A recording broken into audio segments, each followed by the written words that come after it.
Welcome to the Sauce and Gravy channel. This is Johnny Mac, the Gravy Guy. It's Sauce Saturday, and the holiday season is upon us, so I'm going to show you how to make a turkey gravy. It tastes amazing, can be made in a matter of minutes, and will put smiles on your family and friends' faces. So let me quickly walk you through it. Now, I don't know about you, but I like to spatchcock my turkey and dry brine it the day before. You don't have to spatchcock the turkey for this recipe. If you cook it whole, the important thing is to harvest the drippings that it creates. To dry brine the turkey, you pat it dry, load it up with salt, put it on the rack, and let it sit overnight uncovered in the refrigerator. The day of the big feast, take that turkey out of the fridge, let it sit on the counter for 30 minutes to become room temperature. Preheat your oven to 400 Fahrenheit or roughly 200 Celsius. Load that bird up with the herbs and spices of your choice.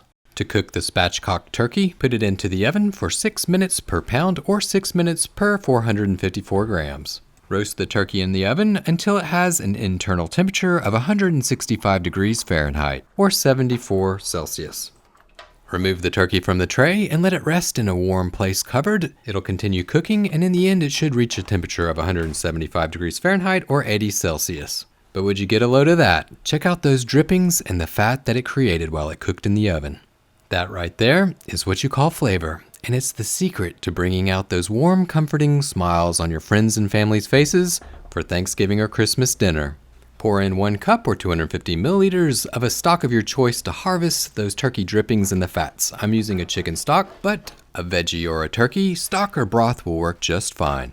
As a last resort, if you don't have any sort of stock or broth, you can use water.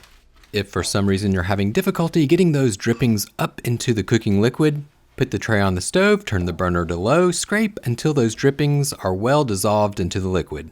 Next step, round up a fat separator and drop everything in. So there you go. Now you have a rich, dark, delicious brown cooking stock that's going to add loads of flavor. That light brown color on the top, that's fat. And oh boy, you're not going to throw that away. It'll bring joy and cheer to that holiday, Thanksgiving, or Christmas dinner. How, you ask? Well, you're going to use it to help make the roux. Add the dripping stock to the rest of the cooking liquid. Pour the fats out into a separate measuring cup just to see how much you have. The amount of turkey fat that you'll get really just depends on how much fat the turkey renders. For this turkey, I got about 1/4 cup. That's equivalent to 4 tablespoons or about 60 grams. That didn't take very long. Now it's time to make the gravy. Pour the turkey fat into a high-sided saucepan. Crank the burner up to medium heat. For this homemade from scratch turkey gravy, I'm using 4 cups of cooking liquid. That's roughly about 1,000 milliliters. For that amount of liquid, more fats are needed to make the roux, so I'm going to drop in 3 additional tablespoons of unsalted butter or 45 grams. If you have enough turkey fat, you don't need to substitute with butter. Once the butter is fully melted, add 7 tablespoons or 56 grams of all-purpose flour. Have you ever struggled to make the perfect sauce? Wait no longer. Sauces made simply by the Sauce and Gravy channel chef, Johnny Mac, is a must for your next holiday feast or weeknight meal. Delve into a selection of savory and sweet sauces as well as rich gravy recipes. With easy-to-follow step-by-step directions and QR codes that will take you straight to the channel's video recipes. You will be able to visualize the sauce-making process and improve your sauce-making skills while delighting your family and friends. Order now and get your copy today. Links are in the video description and comment section below. Back to the gravy. Give it all a mix over low to medium heat, and this is the roux. This is your thickening agent. Keep an eye on the heat. You don't want it to be too hot, and you want the roux to look like wet sand.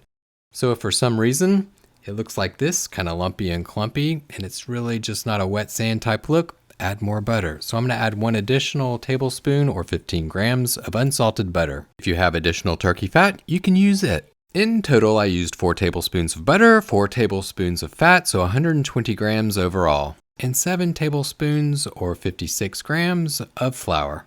Cook the roux, stirring occasionally for roughly about 2 to 3 minutes until you smell a warm, nutty smell. At that point, you're ready to move on and hit the next step.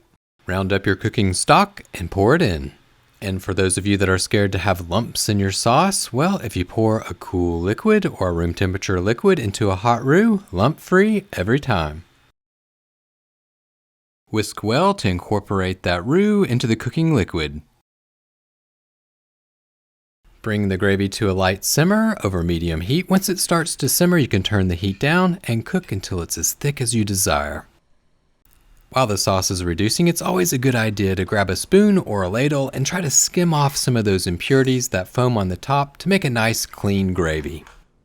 After a few minutes, the gravy, it'll start to become thick, and however thick you take it is up to you, personal preference. That's the beauty of making a homemade gravy. You can make it to taste.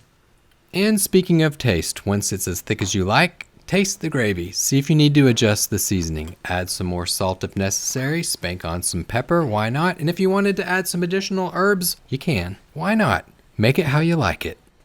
So there you go. That's how you make the perfect homemade from scratch turkey gravy.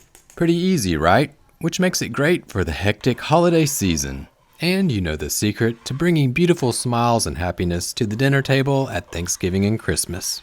Thanks for watching the Sauce and Gravy channel, and I hope that you found this recipe helpful. If you did, definitely share that happiness with your friends and hit that like button. If you're into sauces and gravies, smash that subscribe button and hit that all notifications bell to stay tuned to the latest and greatest sauce making tips and techniques.